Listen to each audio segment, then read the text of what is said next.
In terms of using conventions typical to the horror and thriller movie genres, our media project Tome uses a dark blue filter over most of the film to create a night-like look. This is typical of horror movies as it creates a sense of fear of the dark, which is inherent in most people, though they tend to grow out of it to some extent. We also kept the protagonist alone for most of the film, creating a sense of isolation, both for the protagonist and the viewer as they self-insert through the main character. We kept the monster mostly in dark clothing and shadowed. We tried not to show their face as much as possible to create a sense of mystery out of fear of the unknown. We kept things incredibly tense and used narrow spaces to do this for the most part, at least in the hallway of the inside section of the film, as these narrow spaces at least can create a sense of claustrophobia in the viewer and in, of course, through the protagonist self-inserting, as I said. We also represented a kind of psychological aspect of the film using a swing, and while this isn't necessarily typical of horror films and thrillers, it is something that has been used before in more psychological horror films. Conversely, in terms of going against conventions, defying them or challenging them, we used an open space for the kind of darker alternate world section of the film in the monster encounter, as opposed to the narrow space you'd usually expect to find a monster in.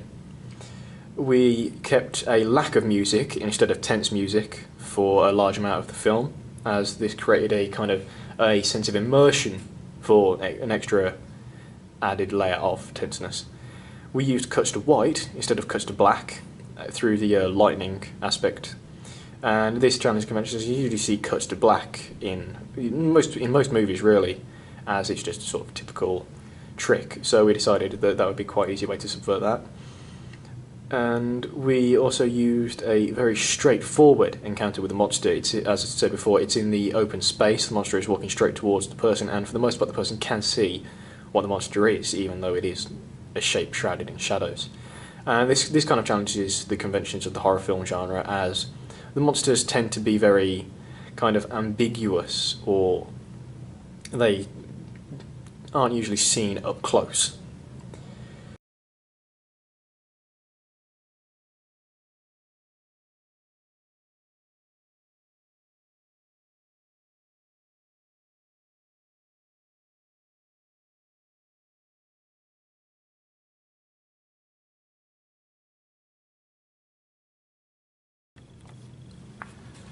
In terms of representing social groups, our film tried to represent the mentally ill via the main character, as we used a psychological aspect to the film with the swing set moving back and forth to represent a changing in reality for the protagonist.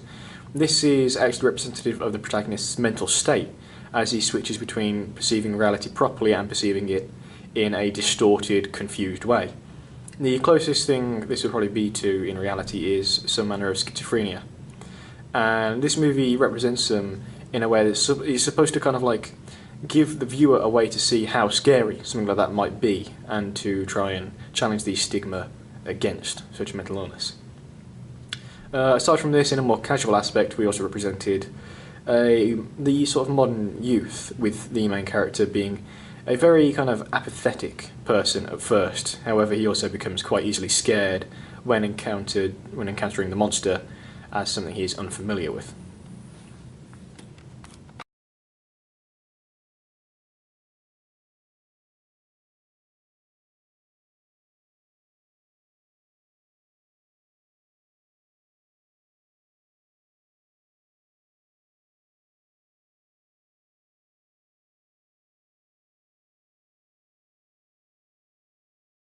Our media product was a low-budget psychological thriller. With it being Trump Card Studios' first film, the product is aimed to make a small amount of profit and begin to generate a base for the studio and the upcoming films that are planned for the future. This is why New Market Films would be an ideal company, as many low-budget films have been distributed by them, and some of these films have fit into the genre of our project. New Market Films is a North American producing and distributing company, founded in 1994 and is owned by Exclusive Media, which is an even larger global film production, finance, sales and distribution company.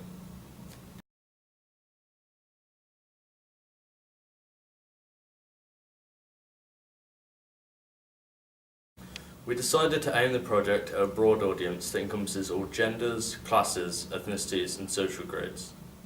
This was in order to maximise audiences and henceforth maximise profits from the film.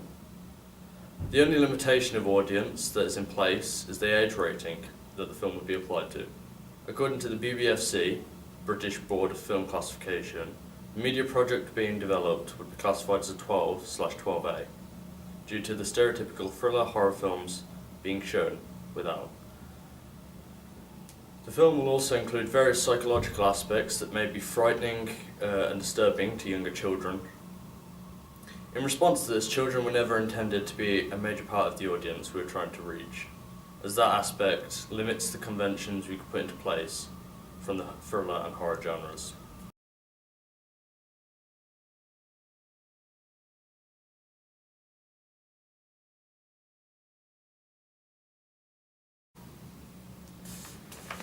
2016 was a successful year for a variety of horror and thriller-themed films, with many gaining a large amount of profit at the box office. The storyline of our film challenges these conventions, whilst also generating the required tension and suspense that draws people in whilst watching the trailers. Advertising would consist of compiling a collection of scenes that suggest the storyline but don't give away the plot, and staggering these clips in 3 short trailers which would be released leading up to the film on the various social media platforms. In addition to the social media advertisements, in popular cinemas throughout the country, we would also set up a recreation of the main antagonist like this, increasing the popularity by showing what's